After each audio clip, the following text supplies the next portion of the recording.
শুরুতেই মুসলমান ভাইদের সালাম, আসসালামু আলাইকুম। হিন্দু এবং অন্য ধর্মের ভাইদের আন্তরিক শুভেচ্ছা। আমি আজকে আপনাদেরকে দেখাবো ফটোশপে ছবি কিভাবে করতে পারবেন। ফটোশপে ছবি এডিটিং করার জন্য আমি যে সফটওয়্যারটি ব্যবহার করবো সেটি হচ্ছে অ্যাডোবি ফটোশপ 7। অ্যাডোবি ফটোশপ 7 আমি ওপেন করলাম। ওপেন করার পর এইরকম আপনাদের সামনে আসবে। আপনাদেরকে আজকে আমি যে দেখাবো সেটা হচ্ছে পাসপোর্ট সাইজ কীভাবে তৈরি করতে পারবেন। যেগুলো পাসপোর্ট সাইজের ছবির ব্যাকগ্রাউন্ড নীল অথবা সাদা কীভাবে চেঞ্জ করতে পারবেন এগুলো দেখাবো আমি। পাসপোর্ট সাইজ ছবি করার জন্য প্রথমে আপনাকে এখানে ছবিটা এই ফটোশপে ছবিটা নিয়ে আসতে হবে। ফটোশপে ছবিটা নিয়ে আসার জন্য ফাইল মেনুতে যেতে হবে। দেখুন ফাইল মেনু থেকে ওপেনে ক্লিক দিলাম। ওপেনে ক্লিক দিলে আপনার কম্পিউটারে যেখানে ছবিটা আছে দেখিয়ে দেবেন।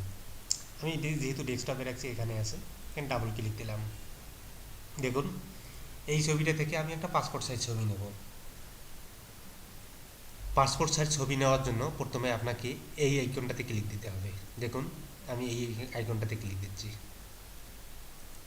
জাস্ট এই আইকনটাতে ক্লিক দিতে হবে। ক্লিক দেওয়ার পর পাসপোর্ট সাইজের ছবির জন্য ওয়াইড হবে 30 mm, আর হাইট হবে 40 mm।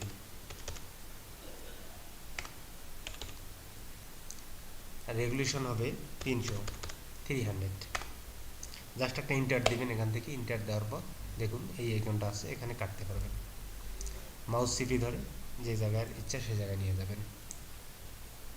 দেখুন সোজা করে নিচ্ছি, আমি একটু বাড়াই দিচ্ছি। এইভাবে ঠিক পজিশনে বসার পর আপনারা ইন্টার দেবেন। ইন্টার দেওয়ার পর দেখুন এখানে আইকন আছে, এইখানে ছোট বড় করবেন, ছবি ছোট বড় হবে। দেখুন অথবা মাউসের স্ক্রল ঘোরালেও ছোট বড় হবে, অথবা এই আইকন থেকে ছোট বড় করতে প্লাস করতে পারবেন, মাইনাস করতে পারবেন, প্লাস মাইনাস। এখন এই ছবিটা যদি আমি কালার দিতে চাই, অর্থাৎ কিছু কালো হয়ে গেছে, কালোটা সাদা করবো, কন্ট্রোল ধরে এম দিলাম। কিবোর্ড থেকে কন্ট্রোল ধরে এম দিলাম। দেওয়ার পর এই চিপি ধরে উপরে উঠাচ্ছি, সাদা হচ্ছে। যতটুকু দরকার ততটুকু পরিমাণ মধ্যে দেবেন। আবার কন্ট্রোল ধরে ইউ দিবেন। ইউ দেওয়ার পর আপনার সাদা কালো করার প্রয়োজন হলে করবেন, যতটুকু প্রয়োজন ততটুকু করবেন। ছবিটা ঠিক সঠিক কালারে নিয়ে আসার জন্য। তারপর কন্ট্রোল ধরে এল দিবেন। দেখুন সঠিক কালারে নিয়ে আসবেন ছবিটা। ওকে, এখন এই ছবিটার পিছনটা নীল করতে হবে। যেহেতু পাসপোর্ট সাইজের ছবি, পিছন নীল অথবা সাদা, আমি পিছনটা নীল করব। এটা করার জন্য প্রথমে ছবিটা একটু বড় করে নিচ্ছি কাজের সুবিধার জন্য। দেখুন এই আইকনটাতে ক্লিক দিতে হবে। এখানে ক্লিক দিলাম, জাস্ট ক্লিক দিলাম। ক্লিক দেওয়ার পর এখান থেকে ধরে আমার ছবিটা সিলেক্ট করতে হবে। দেখুন ছবিটা শুধু সিলেক্ট করছি। এইভাবে চিপি ধরে বাঁকা করবেন। আবার অল্টার ধরে এই লেজ অংশটুকু কেটে দিবেন। আবার দিচ্ছি, আবার চিপি ধরে বাঁকা করতেছি যেদিকে সম্ভব। আবার অল্টার ধরে লেজ অংশটুকু কেটে দিলাম। দেখুন আবার লেজ অংশটুকু কেটে দিলাম।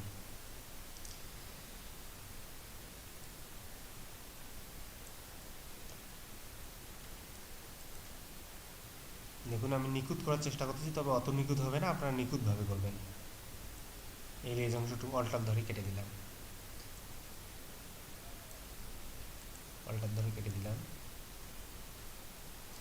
মাউস চিপি ধরে যেদিকে নিয়ে যাবেন, যেদিকে নিয়ে গেলে আপনার সঠিক মাপ আসবে সেদিকে নিয়ে যাবেন।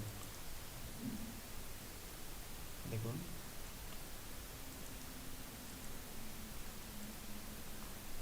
খুব স্লো করবেন কাজটা, স্লো করলে সুন্দর হবে।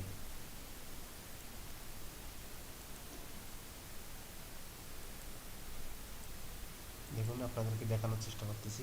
যদি ভুল হয়ে থাকে তাহলে কন্ট্রোল ধরে জেড, আর যদি বেশি ভুল হয়ে থাকে অল্টার কন্ট্রোল ধরে জেড চাপতে থাকবেন, যতটুকু ভুল হয় ততটুকু কেটে যাবে।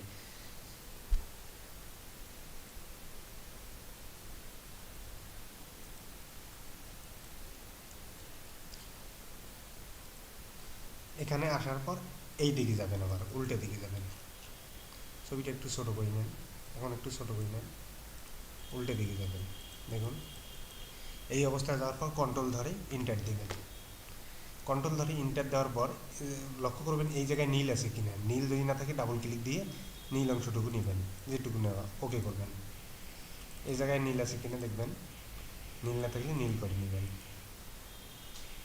কন্ট্রোল ধরে আবার ডিলেট চাপবেন, ডিলেট। দেখুন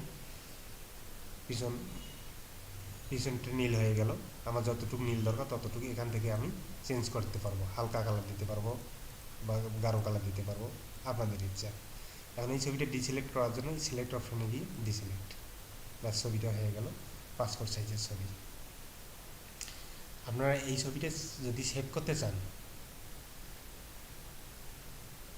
ছবিটা সেভ করার আগে আমি আরেকটা জিনিস আপনাদেরকে দেখাবো, দাগ ওঠানো।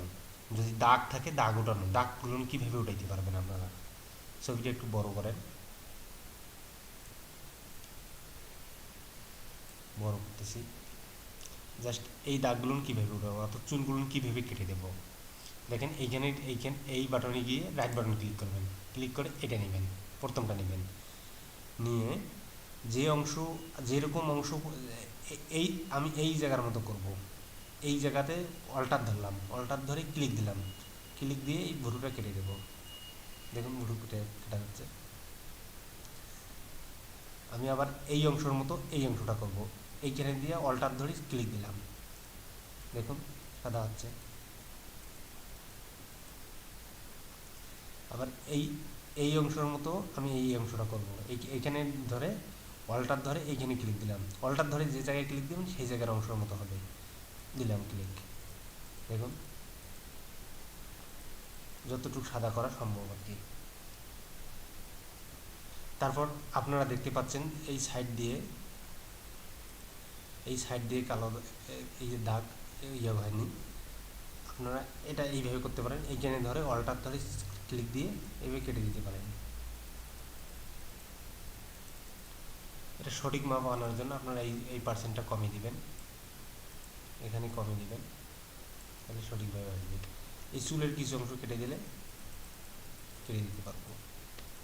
আপনারা যতটুকু প্রয়োজন ততটুকু করবেন। এটা যেহেতু দাগটা দেখা যাচ্ছে সেহেতু আমরা এটা দিয়ে কাটি,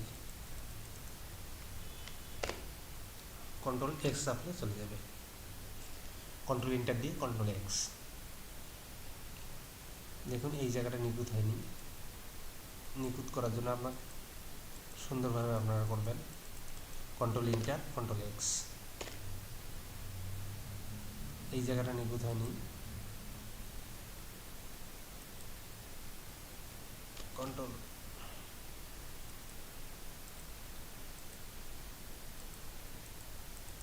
কন্ট্রোল ইন্টার কন্ট্রোল এক্স, যতদূর নিখুঁত করা সম্ভব আর কি।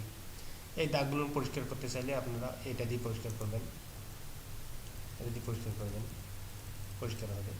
আমরা পরবর্তীতে অ্যাডভান্স লেভেলে আরও সুন্দর করে আপনাদেরকে দেখাবো কীভাবে অন্য ব্যাকগ্রাউন্ড নিয়ে আসতে পারবেন। দ্বিতীয় পর্বে আমরা দেখাবো কীভাবে আরও অ্যাডভান্স করে দেখাবো। আজকে শুধু বেসিক লেভেলটা দেখালাম, অর্থাৎ পাসপোর্ট সাইজের ছবিটা কীভাবে করতে পারবেন। পাসপোর্ট সাইজ বলতে যে কোনো সাইজ আপনারা এইভাবে করতে পারবেন, এখানে ক্লিক দিয়ে এখানে যে সাইজ বসাবেন সেই সাইজ হবে ছবি। তাই ছবিটা ক্লিক সেভ করার জন্য আপনারা সেভ অ্যাসে যাবেন, এখানে ফাইল মেনু থেকে সেভ অ্যাসে গিয়ে এটা মনে রাখবেন জেপিজি এই ফরম্যাটটা যেন থাকে, যদি না থাকে এই অ্যারোতে ক্লিক দিয়ে নিয়ে আসবেন জেপিজি এই ফরম্যাটে ক্লিক দিয়ে আপনার সেভ দিবেন, ছবি সেভ। এটা সর্বোচ্চ লেভেল দিবেন। আগামী পর্বের আমন্ত্রণ জানিয়ে আজকে শেষ করলাম। আল্লাহ হাফেজ, ভালো থাকবেন।